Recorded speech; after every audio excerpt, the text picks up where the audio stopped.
Gabriel. How you doing, Congressman? Patrick's. Yeah. Hi, Congressman. Howdy. My question for you was, when you ran, you said you were going to stop the spending and the increase. Well, I'm not exactly sure you said the increase in the debt, but when I voted for you, I thought that you were going to stop the spending. Your votes were going to represent that. If you didn't vote for the Boehner plan, it would have passed anyway. Why didn't you just vote on the principle, say no more raising the debt? I hear what you're saying, and I may have to take a number, but I'll still vote for you. No problem. All right, Let me ask you. but amongst friends, I'm a little disappointed on the vote. Well, let me tell you, if you look at my voting record, you can see that there has been hundreds of billions of dollars that I vote to cut. As a matter of fact, in the first 90 days, I found 3 wasteful programs in the Department of Defense that ended up saving the American taxpayer $800 million over 10 years, and they passed 393 to 0.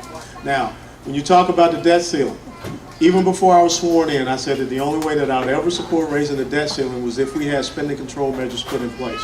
Are they as big as we wanted? It was $111 billion with cut, cap, and balance. When we look at what we did get passed through, it's $21 billion in the first year, $47 billion in the second year. I would like to see more. But as I said, I would rather be able to pick up 3 to 4 yards than to pick up no yards whatsoever. For the first time in about 16 years, there was the possibility of bringing a balanced budget amendment down to the American people. And if I had voted no, I would have voted against that possibility happening. And I don't believe in the political games of let's switch votes, here and there and what have you. I believe that once you say these are my principles, you stay with those principles. So we had one vote, clean raise of the debt ceiling, voted no. We had a second vote, cut, cap, and balance. We raised the debt ceiling $2.4 trillion with a cut $111 billion of spending in the first fiscal year 2012, with a cap federal government spending down to 19.6% of our GDP within the next 10 years, and would have sent the balanced budget amendment down to the states. That got tabled by Harry Reid. I could have been very petulant and sat around and decided I wasn't going to support anything else, but once again, understanding the strategic environment, that's why I said perfect can't be the enemy of good enough.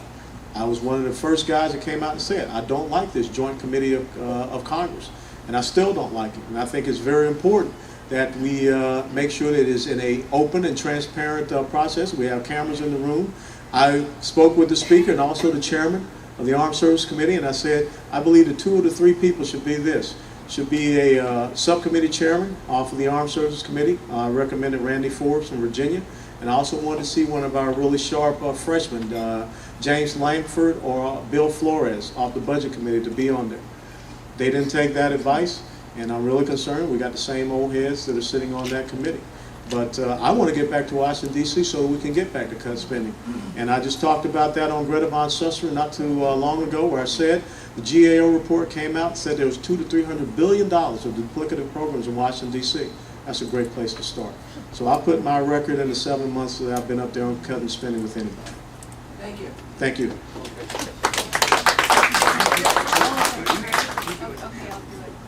All right, we have back here Al Ritchie. Thank you. My question is it too early to pick the Republican candidate to run against Obama? Now, I want to express my views, and I want everybody to listen to this. We only have time for questions, okay? You need to form it in a question.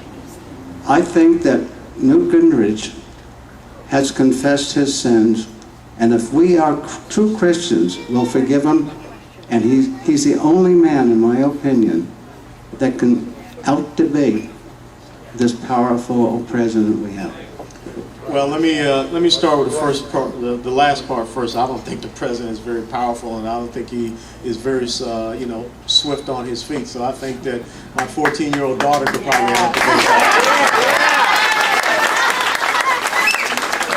Hey, look, you got a game-changing event today. I don't know how many people had an opportunity to watch Rick Perry's speech at 1 o'clock. He is now into the race, and I think that that's going to change things a bit.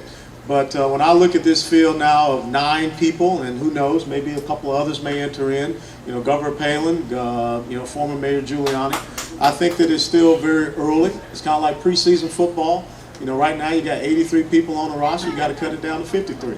So I believe that by November we'll get a better sensing of those top 3 to 4 individuals as we go forward. And understand the number one thing that you got to realize: the president raised $86 million in 1 quarter. Okay, you're already starting to get those little flash pop things on Google and everything else. You know, we're going to have someone that can get out there and get the financial base and the financial support as well to defeat this president. I'm not concerned about once you get him on the debate floor. What I'm mostly concerned about is how we get our message out all across the United States of America. Because never forget this very telling statistic. 47% of wage-earning households in the United States of America don't pay federal income taxes. That's a base. And if we cannot get into that base and make a difference, then it's going to be very hard. And I'll tell you, the speaker is he and I exchange personal emails. Brilliant man. But there are times when Newt Gingrich talks above people. Yeah. And that's very difficult. We need to have a very simple message that we can connect to the American people as we go forward. Next. All right, let's take a lady first. Did the lady have her hand up over here? Hi, Congressman West. My name is Gloria. I have a really important question. All questions are important. No, I know. In Florida and also nationally, there is a major problem with the family courts. With the judges, attorneys, DCF, CPS. There's a lot of corruption going on. How are you going to address Congress that this needs to be reformed? Because it's destroying millions of families and children across the United States and also in Florida. Well, one of the things I have to look at, understand the Constitution. That's one of the 10th Amendment state jurisdiction types of things. So I would say first and foremost, your state representatives, state senators, you need to make sure that they understand what is happening with DCF and a lot of the attorneys or lawyers or within that system. Now, if this is a problem that is across the United States of America, really something that we need to look at at the federal level, then you're right. That's something we need to focus on. But, once again, comes back to a very prevalent theme. We got to understand what are the right and true roles and mandates of the federal government. Right. It was something that did concern me coming out of the debate the other night, Thursday night, when some people seem to agree that even if a state comes up with a bad law, it should be allowed to continue on to do that. Well, if that were the case, maybe some states would still have Jim Crow laws. Okay, so we have to be very careful about some of the things that we're saying as far as understanding the 9th and 10th Amendments as we go forward. But yet, when you look at something like illegal immigration, what Arizona did, Arizona had every right under the Constitution to pursue a course of action to protect its citizens against what the Founding Fathers called in the Constitution the repel of invasions across this border. So I would take that up if this is something that the states are not doing very well, and it's something that's systemic. Well, it really needs to be addressed because there's really a major crisis. But what I would say first and foremost, we should take that to our state legislators before it goes up to the federal government. State issue. I know it's a state issue, but Okay, you had it wait a minute. Talk to Scott. Huh? Tell Scott change it, that's I it. just have one comment. No comment.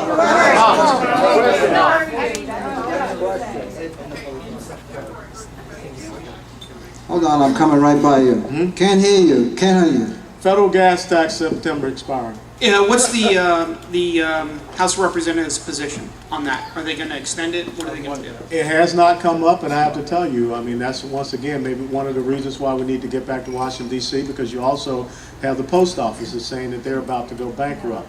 And one of the reasons why in 2006 they decided to front load retirements. But, one of the most important reasons why we need to get back, there are 12 appropriations bills that the House has to pass and get over to the Senate for a new fiscal year. We've only done 6 of those appropriations bills. So if we don't get back up there, if we continue on with this schedule, like you said, that has us coming back 7 September, then you got a gas tax issue, then you got a post office issue, then you've got appropriations bills issue, and the thing that you're going to hear us say come 1 October is continuing resolutions and omnibus bills. And, there are some people out there who have been talking about how, now part of the political class and, you know, I'm one of the guys. I'm not, okay? Back in December, there was a silly little freshman from the state of Florida that wrote a letter to the majority leader and basically said, your calendar's screwed up. Didn't earn me any points with the majority leader, let me tell you that. And it still has not earned me a lot of points with the majority leader. But guess what? That letter is coming to fruition because of all the prevalent issues that we see coming about.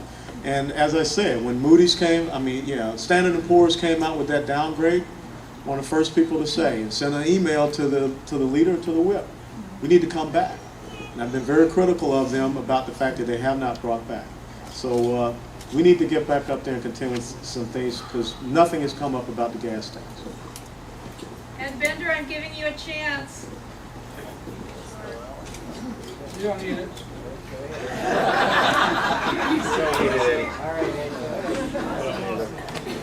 Thank you, Congressman West, for coming to face us. Put that down, guys. Thank you very much for coming to face us today. But I want to give you the truth. I left myself a note here to be sure you would understand how I felt after the budget vote. It says, you dropped your bayonet. And I want to ask you about baseline budgeting. I have come to understand that what that means is virtually every government agency gets an automatic increase. And so net, what happens is they continue to get more money in spite of whatever you agreed to in the debt bill. So when you come here and you tell me that you have cut the budget, I disagree. And to quote a scholar, sir, please don't blow no smoke up my butt, okay? Thank you. All right. And I will tell you, Ed, if you or anyone else read the letter that I sent out after the downgrade, and I had 9 points of things that we need to get back to Washington, D.C. and tackle. One of the things I talked about was going from a baseline budget to a zero-based budget. So once again, in 7 months, I'm doing everything that I possibly can do. Now, I wish I could go faster than Michelangelo, who took 3 years to make the David, but it's going to take time to do that. Now, this is the critical thing. If we don't send more people up there that are willing to stand up, then I will continue to be like John the Baptist, just a voice crying out in the wilderness. And my bayonet has always been up since 31 July 1982 when I took the oath of office to defend this country. Never dropped my guard, never dropped my shield, never dropped my spear. I continue to press on.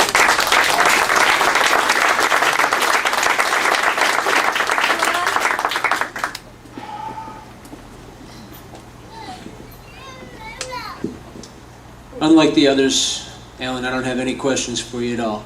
I'm just here to say that I've known this man for 2 years, since he first came to our Chabad, ultra-Orthodox Jewish temple.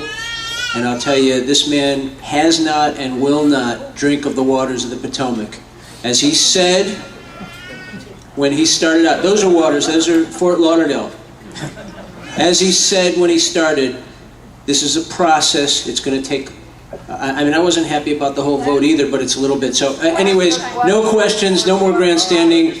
I believe him, and I've known him for 2 years, face to face. Let me say one other thing that I did not mention, something that we better keep our eyes on. In September, there is a vote that's going to come up in the United Nations, and that vote is for a unilateral declaration of a Palestinian state. And if you have not been paying attention to that, the foreign minister of Saudi Arabia sent a letter to the President of the United States threatening our country if we veto that coming forth in the United Nations Security Council. This is a big deal if we allow a unilateral declaration of the Palestinian state and not have to go through a process of speaking with Israel. So please pay attention to that. All right, we're going to do Rita, then Joe, then Norm, then Renee, and then Eddie. Okay? Do we need to write that down? I'm here. Rita Scheck. Here I am. Thank you so much for coming and talking to us. We really needed you. We needed to hear your point of view. I'm always here. I'm glad to hear that. It has been sickening to many of us that unlimited and endless rights have been bestowed on Major Hassan, who murdered our soldiers in the Fort Hood massacre. And now the question I'm asking is, what can you do, along with the rest of us, to get a new trial for Lieutenant Michael Behenna? Okay. Vicky Behenna came up and sat down with me a couple of weeks ago, and we laid out a game plan. As a matter of fact, my legislative director, Josh Groden, is working directly with Vicky Behenna. I have already signed a letter going over to the chairman of the Armed Services Committee and also the chairman of the Subcommittee on Military Personnel that we need to have a hearing that talks about the rules of engagement, the catch and release program, and the military legal systems on the 21st century battlefield. Now, I do not have the right type of influence to go to the military and tell them what to do with their judicial system or their legal system. But what I can do is bring to light some of the things such as Michael Behenna's case, also Captain Roger Hill, if a lot of you don't know his case. So those are the type of things we're working to do and get that before either the full committee or the subcommittee. Joe? Congressman West, there are many politicians I can't stand, and there are some I like, but you are the only politician I would ever take a bullet for. I never consider myself a politician. So you don't have to take the bullet. I would ask you, you mentioned Israel, when you see Prime Minister Netanyahu, will you please tell him that it is okay to say no to the President of the United States? I remember when Ariel Sharon, the former Prime Minister, had said to President Bush that Israel was no Czechoslovakia, and President Bush backed off for a couple of years at least. And I would say that Israel should understand that it's okay to say no to the president, and that the president will back off if Israel takes a strong line. Thanks. Well, let me tell you the difference is this. For the first time, I truly believe in the history of American-Israeli relations since we first recognized Israel after 16 minutes in May of 1948. The Israelis don't believe that the United States of America will be there for them. When you look at some of the things that have happened since Hosni Mubarak was deposed, 3 to 4 attacks on the oil gas pipeline, 2 Iranian warships have gone through the Suez Canal, the Egyptian foreign minister meeting with the Iranian foreign minister, Egypt brokered the reconciliation pact agreement between the Palestinian Authority and Hamas, the increase of rockets and mortars coming in. I think that what the president is doing, I think that one of the things the president is doing is threatening Benjamin Netanyahu with the level of support. Now, this is what has to happen. In 2008, 78% of the Jewish community supported Barack Hussein Obama. Exactly. If you continue to have people, influential people in the Jewish community, to include folks like J Street and also as well members of AIPAC, that continue to support this president and make those backdoor phone calls over to Benjamin Netanyahu, you're putting him between the devil and the deep blue sea. So I think that it has to happen here in the United States of America. The Jewish community rallies behind Benjamin Netanyahu and cuts off.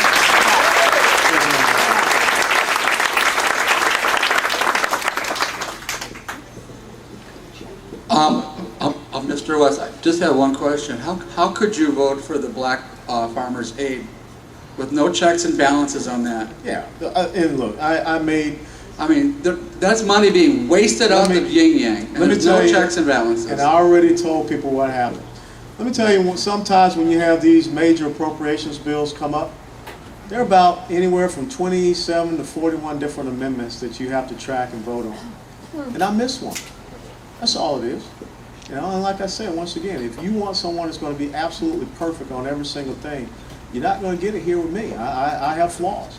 But the most important thing that I want to pay attention to in that ag appropriations bill was the elimination of subsidies, the wasteful spending that we have with farm subsidies. Now, I do know that amendment did fail, and as I said, I apologize for missing the Pigford vote, but you know, I'm doing the best that I can to make sure I can track every single amendment. You know, I think there's some people who have come up and spent a day with us in the congressional office. Let me just give you an understanding of what a day is like. And so, Joe, you might want to change your mind after I tell you this. But normally I still get up 5 or 5:30 in the morning because I want to be able to get out and have a nice run to kind of decompress, get my thoughts ready for the day. I get into the office anytime about 7:30. I may have my first meeting at 8 o'clock. Normally you'll have your first meeting by 9 o'clock. There are lots of times you will have subcommittee hearings and hearings that conflict between the armed services and also small business. So you may find yourself sitting in 30 minutes, 45 minutes in one hearing, then having to run down to another hearing, then later on having to go back to a subcommittee hearing. And in the meantime, you have your afternoon votes, which will call you back over to the Capitol, and you have to do your afternoon votes. As well as on top of that, you may have anywhere up to about 8 or 10 different meetings with constituents or different individuals that come in each and every day. Every day I get what is called a schedule card. This is what a schedule card kind of looks like. Now, most schedule cards for me, the first page is front and back. Normally I have about 4 different schedule cards stapled together. And that's what it's like. Now imagine when you have these, the House is still going on. So people are debating amendments and things of that nature. If you cannot be in your office to be watching C-SPAN to track that, then you have your staff tracking. And sometimes things do fall between the cracks. There's no doubt about it. But you have to be careful and make sure that the things that are falling through the cracks are not a lot of the major things. You got to understand what your priorities and focuses are when these bills come up. And that's the commitment that I try to have. Most times my day will finish anywhere from 9:30 to 10:30 at night. And my chief of staff will tell you, or Ari will tell you, or anybody else up there, I don't go to those receptions. People don't see me in the Capitol Hill Club. People don't see me out on with the K Street lobbyists or whatever. Because I'm in there reading. I'm reading over notes. I'm reading over legislation. And I'm trying to prepare for the next day so that I can stay on top of things. So normally a day for me up in Washington, D.C., by the time I get back to my little bat cave, I'm about 5 or 6 hours of sleep. But, that's enough for an old Army dog.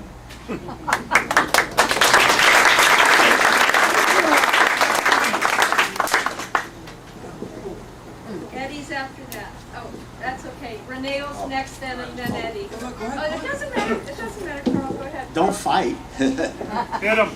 Not yet. Congressman, can you fill us in on the current level of intelligence on Iran's nuclear program, and should they acquire a nuclear weapon, is there any formulated U.S. government plan for a response? Well, we always have contingency plans. I mean, I can't talk to that in this type of forum. But I am very concerned about what I see happening all across the world right now. When we have China that is rolling out their first aircraft carrier, when we have an Iran that is going on unchecked, and understand that this is not part of the, how many people understand when I talk about the MAD theory? People remember the MAD theory? Mutually assured destruction. That was the kind of understanding we had between the United States and the Soviet Union. That's out the window with Iran. If they get a device, they've already said what their intentions are, and the first place that that's going to go is to Israel. I am also concerned about Pakistan. About a couple months ago, I was over in Afghanistan. You cannot contend with the security situation in Afghanistan until you deal with the enemy sanctuaries in Pakistan. The IEDs, the ammonium nitrate that is being produced and manufactured for those IEDs is coming out of Pakistan or coming across the border. So what I see happening all across the world is that we have a Sir Neville Chamberlain sitting in the White House on steroids. There is no respect, there is no regard for the strength and might of the United States of America. And already, in the last 2 months, these have been the worst months for casualties in Iraq in 3 years. Because Muqtada al-Sadr is back, he is being supplied, his mighty army, by Iran. So even if they're not developing a nuclear device, they're still doing what we have known they have done for years on end. They're the #1 state sponsor of terrorism in the world.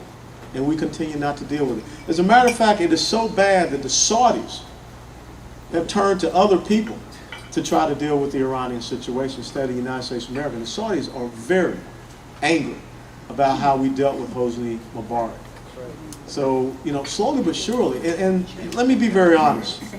When I was looking at the debate Thursday night, and a certain candidate for president stood there and said he didn't see any problem with Iran getting a nuclear device because everybody else has one, I got to tell you, that's not the kind of guy that you need to have sitting at 1600 Pennsylvania Avenue. Okay? So, I do have big concerns about what Iran is up to. But it's not just a nuclear device, it's what they're already doing, supporting terrorist activities, killing our soldiers in Iraq, killing our soldiers in Afghanistan, as well as Pakistan. Yes, we all worked hard to get you elected, and I'll be honest with you, I was kind of, correct me if I'm wrong, but I heard on the news that you made a mention of schizophrenic Tea Partiers, and I thought that was kind of talking above, like you said, Gingrich does. And my question is, do you believe? I know that the pension, the kind of money you were making before you became, before you were elected, is nowhere near what you're making now. Be honest with us. We care about you, but there has to be accountability. Do you feel different? Do you feel like you're being influenced by that amount of money that you're making now, and does that somehow steer you from decisions that you make? No, absolutely not. And let me answer that last part first. As a matter of fact, we've already cut the budget of the legislative branch by 6.4%. I have not seen a vote to come up to give myself a raise, and if we did, I would vote against that. If it was an automatic raise, then I would make sure that I would contribute that money to the wounded warriors. You're right, it took me 22 years to earn a 55% retirement as a lieutenant colonel. I'm not up there in Washington, D.C. for the pay. If you guys sent me up there and just took care of my food and took care of my little bat cave, I'd be fine to be up there in Washington, D.C. and that's no problem. Now let's talk about this thing about schizophrenia. Because the question that was asked to me, because all of a sudden, people start coming out and attacking me from the Tea Party. They start calling me a defector. They start calling me a traitor. And what I said was, I don't have time to deal with schizophrenia because I don't have time. One day you're calling me a hero, the next day you're calling me a defector.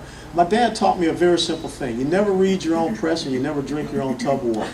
Because if you start to do that, you'll drive yourself crazy. Okay? So all I do is stay focused on my principles and what you sent me up there to do. Because guess what happened back in February?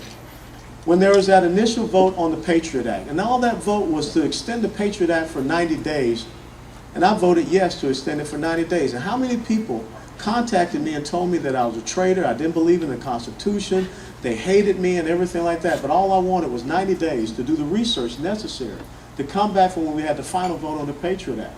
And then when we had the final vote on the Patriot Act, and I wrote the statement of record for Congress, and I talked specifically about the library provision. I talked specifically about all of those different provisions. Then people once again came back and said, well, we didn't really understand, and you did it, and we thank you. If I keep going back and forth, you guys will drive me crazy. That's what I'm talking about, and I'm not going to do that.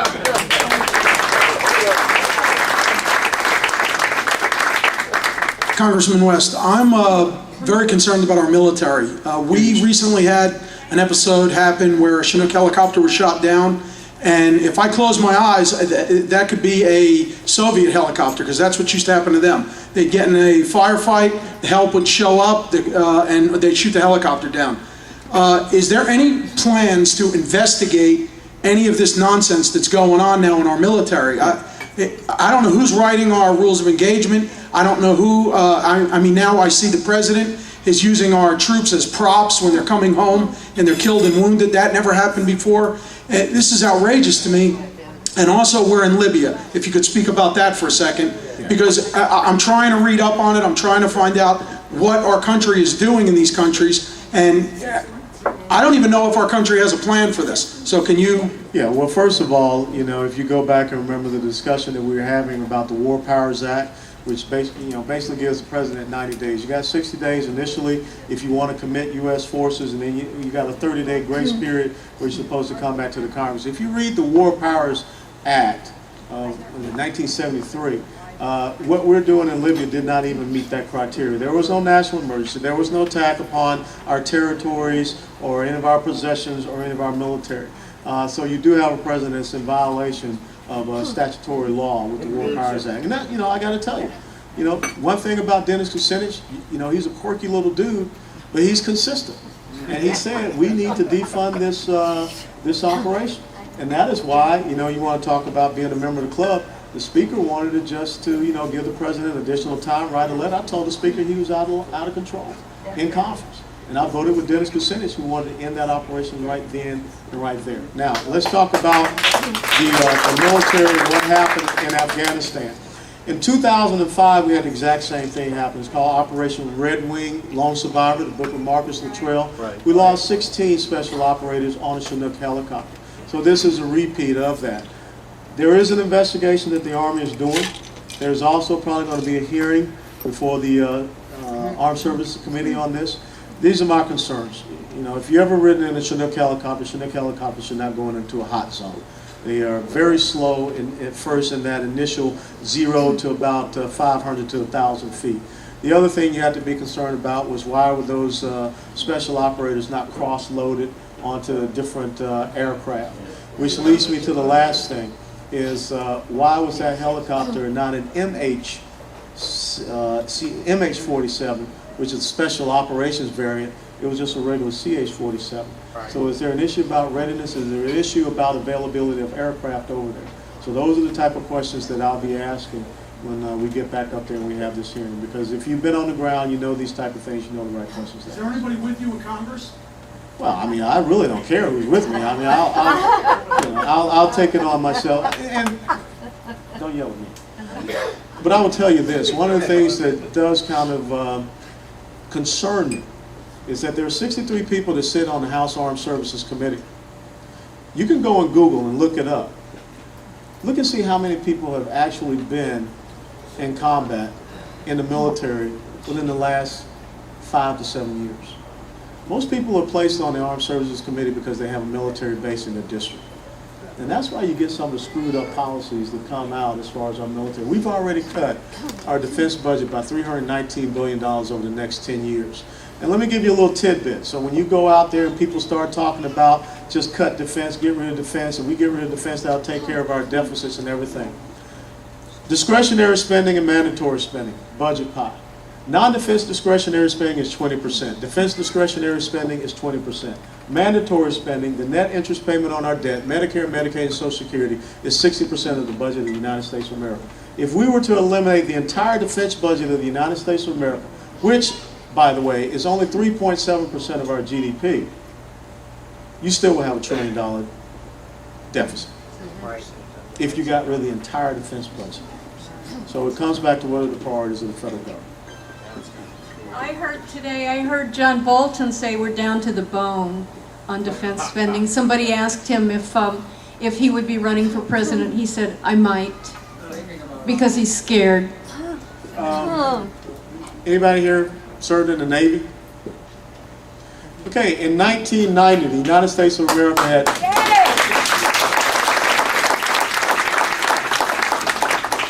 You guys don't clap for the Army.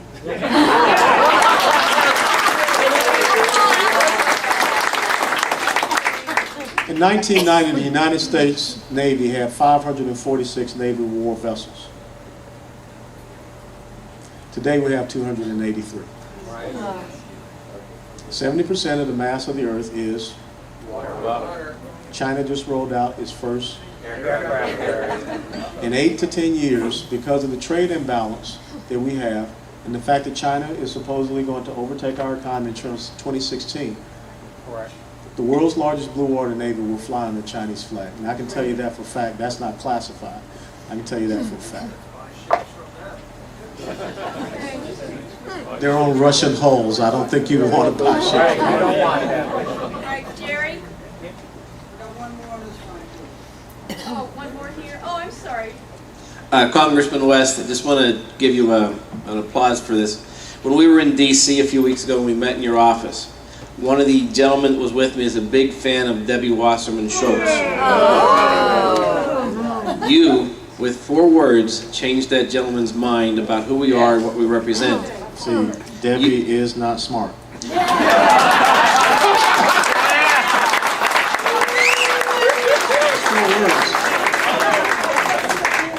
And I'm sure you're going to be putting that out on the daggone. as we entered your office, you said to that gentleman, "Welcome to your office."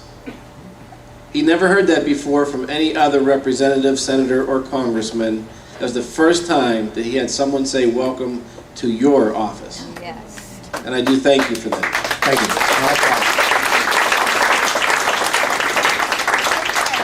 Julie, oh, Jerry, I'm sorry, Julie, you're after Jerry. Yes, Colonel. Question on NAFTA. I read your article in the Sun Sentinel a couple of months back, and I called your office. Down here in South Florida, unemployment and real estate, major issue. From what I understand, NAFTA is being held up because of funding for retraining dollars. But the problem is we have no jobs. So it doesn't matter if you retrain people because they're not going to get a job. So I understand you're for NAFTA. I personally am not. I'd like to know your feelings. No, NAFTA and CAFTA, are not things that I'm for. I think one of the things we need to do first and foremost, we have got to incentivize private sector growth here in our country. That's the main thing that I want to see happen. When you look at the corporate business tax rate that American businesses have to face at 35%, that is not competitive internationally. And that's why corporate profits are up. The corporate profits are up overseas. Just this week, I talked to Geo Global, who does a lot of lawn type of, manicuring type of thing, pumps and things of that nature. And there are, a lot of things that they're sending over to China and to Mexico because it is cheaper labor and cheaper cost for them.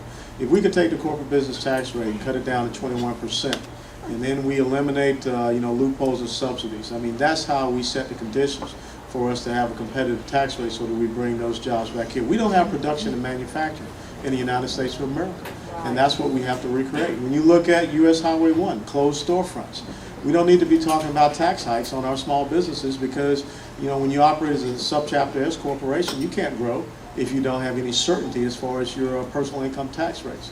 So I think the most important thing, I don't have any problems with free trade. I want to get that out there.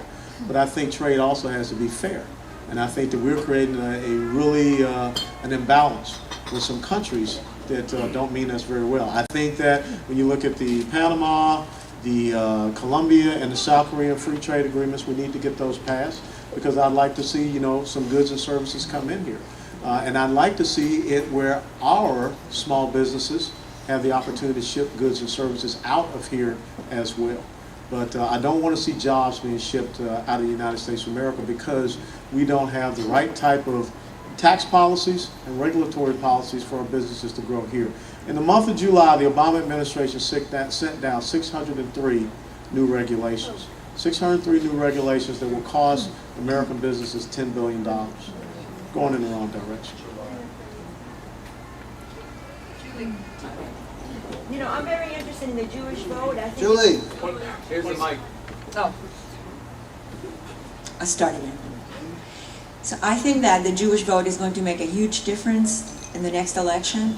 So if you were right now speaking in front of a group of liberal Jewish people, what would be some of the arguments you would make to them to make them see the light that this year they need to vote Republican? I would say very simply, do you want your children and grandchildren to be able to make Aliyah? Do you want your children and grandchildren to have a legacy and a homeland and a future that is based upon understanding their traditions and their culture? That's all I would say. Just the same as if I would speak to people in the black community. I would say very simply, unemployment in the black community is 15.9%, down from 16.3%. How's that hope and change working for you? So I think that what we have to do is talk to the people with facts. And we've got to try to convict their spirit. Now, there are certain people, that when you talk about liberals, that is their religion. Jewish is just a title. And those people you're not going to affect. But I think that you get to a point where folks have to understand there are certain things that work. Economic principles, policies, national security principles and policies. Are we going to sit here and make everyone say that, the president is wrong? No. I mean, look, there are some intelligent people out there that say the reason why we're in this situation because we didn't spend enough stimulus money. How do you argue with that? I mean, it is really rooted in an irrational emotionalism.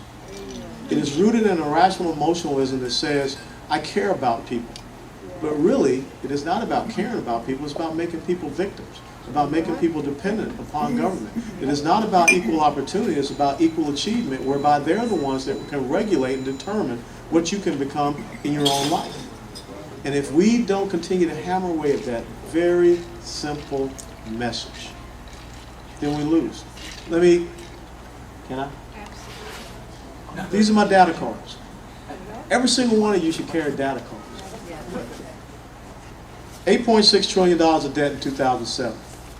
2009, $10.6 trillion. 2011, $14.5 trillion. 2009, $1.42 trillion deficit. $1.29 trillion in 2010, an estimated $1.5 to $1.6 trillion deficit this year. The highest annual deficit of the Bush administration in 8 years was $400 billion. Our debt to GDP ratio is about 73%. Any economist will tell you when you hit 80%, you're about to destroy your economy.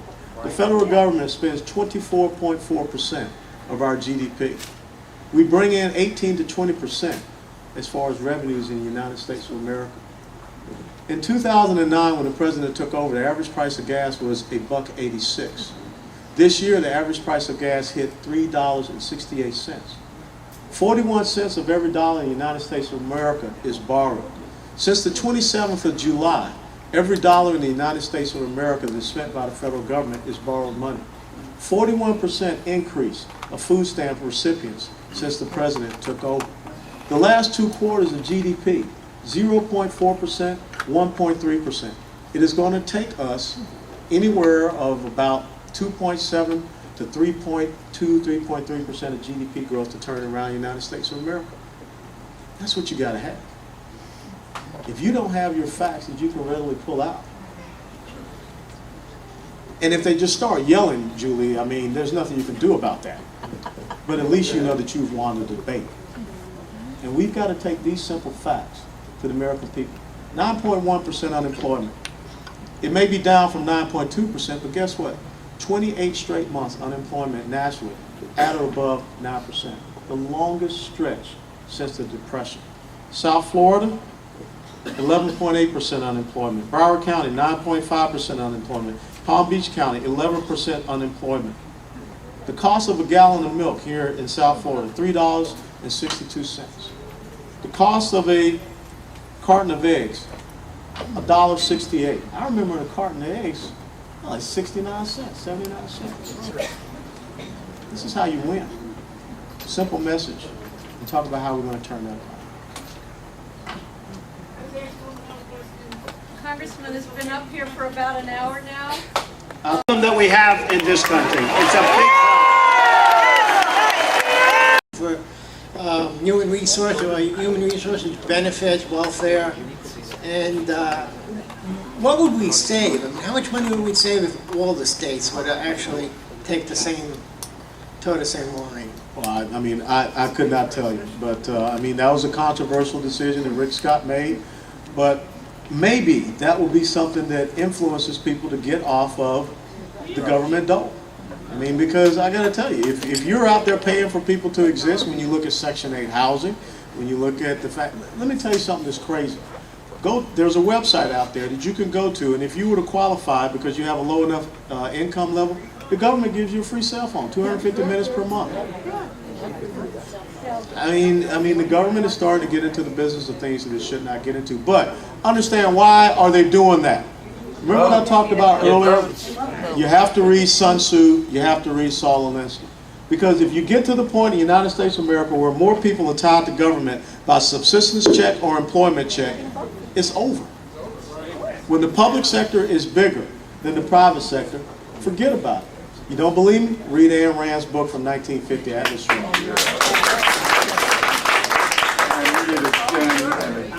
All right, 2 more? More questions. Wait. You gotta make it 3. You gotta make it 3 because Patrick Laffey wants the last one. Poppy and Russ and Diane. Okay. And Patrick Laffey. Okay, Patrick. Okay. Nah, no problem. I'll work for you. Okay, who is it? Okay. What now, Mrs. Up here? Okay. Congressman West, I keep getting emails from people in different states who are getting them from other states. I've gotten dozens of emails calling for something called the 28th Amendment, which would call for term limits for federal offices such as senators and congressmen. The president already has term limits, so we're okay there, or at least partway there. And other things where it would cut some of the benefits that you people get, such as lifetime health insurance, pensions. Apparently it's a full salary after only one term. I realize that a constitutional amendment has to be approved by voters in every state. These things that I get say, call for it, call for it. Where do we get the thing going, and would you support such a thing, or is there some way you can get something started with your fellow congressmen? Well, there's, as a matter of fact, term limits legislation has come up.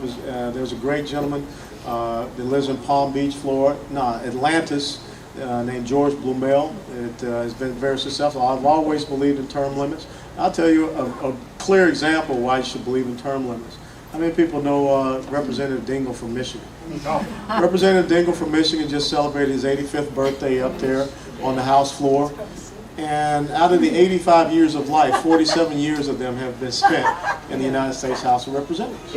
And so what Mr. Blumel is proposing is something that I agree with, is that the maximum amount of time that you can have in the legislative branch of the United States of America is 12 years.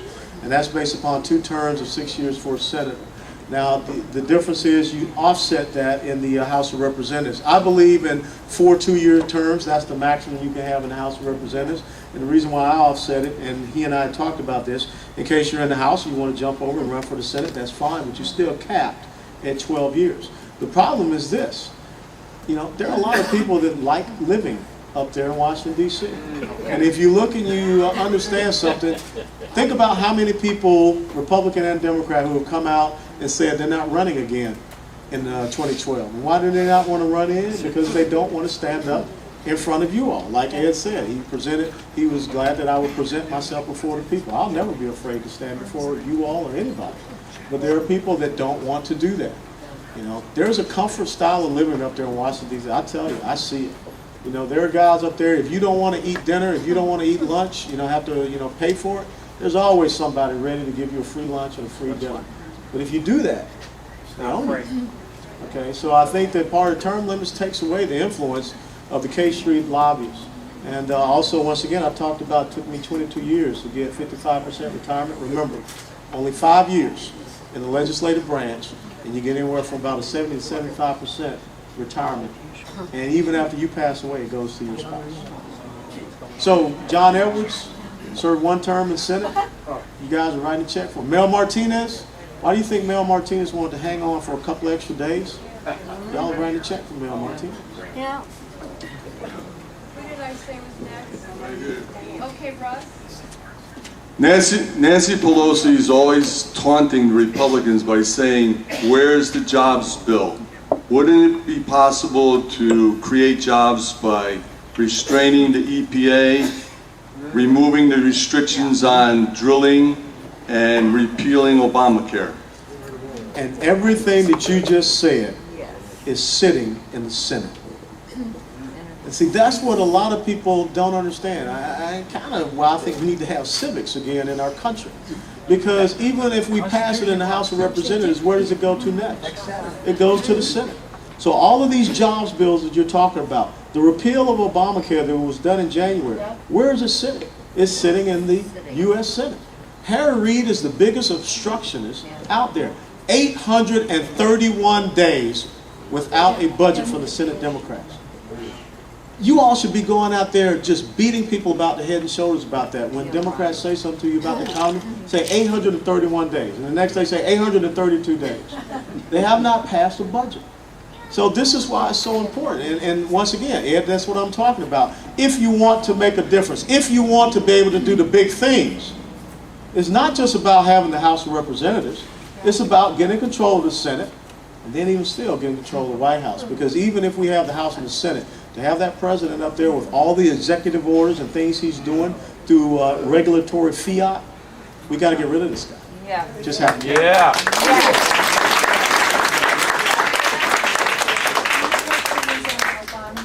Obamacare. Yeah. Do you think that the last appellate decision that came down a few days ago is important? The question is the 11th Circuit Court of Appeals in Atlanta, the decision that they made about the individual mandate being unconstitutional, that's absolutely huge. Because the last thing that the president wants is for the Supreme Court to have this heard before it in the election year. Absolutely what he does not. It has to be heard. It has to be heard now before the Supreme Court. And don't forget, this is the Supreme Court that he pissed off. Yeah.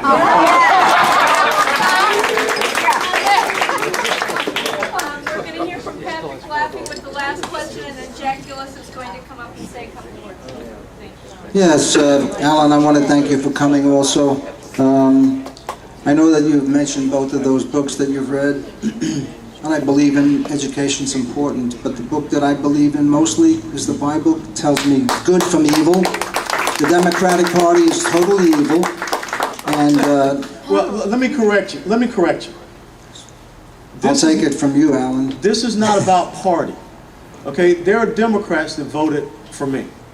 What you have to understand, this is about principles of governance and a philosophy that is the antithesis of the United States of America. If you really want to focus on who the bad guy is, it is this liberal progressive socialism. It is liberalism that you have to be focused on.